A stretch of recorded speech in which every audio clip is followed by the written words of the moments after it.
ঐশী একটি কোটিপতির মেয়ে, কাজ করছে পরিচ্ছন্ন কর্মী হিসেবে। তার কোটিপতি মা তাকে এসে জিজ্ঞেস করে, লক্ষ্মী মা আমার, তুই কেন ঝাড়ু দিচ্ছিস? তুই আমাদের কোম্পানির ম্যানেজার হয়ে যা। ঠিক আছে, তবে ম্যানেজার হিসেবে না, ছোট কর্মী হিসেবে আমাদের কোম্পানিতে যেতে চাই। নতুন জয়েন করেছে, একে একটু শিখিয়ে টিখিয়ে দাও তো। আমি সব শিখিয়ে দেব।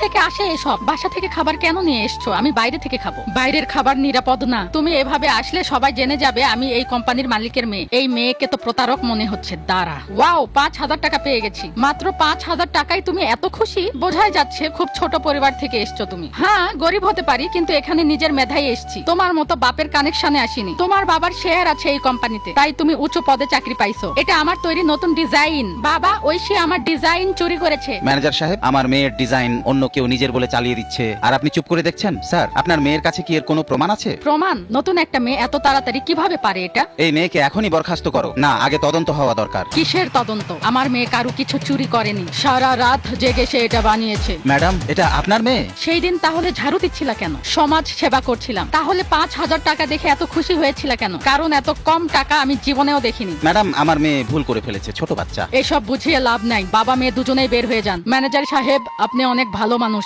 এমন জামাই আমার দরকার। বন্ধুরা, সাবস্ক্রাইব করে লাইক দিয়ে দিন।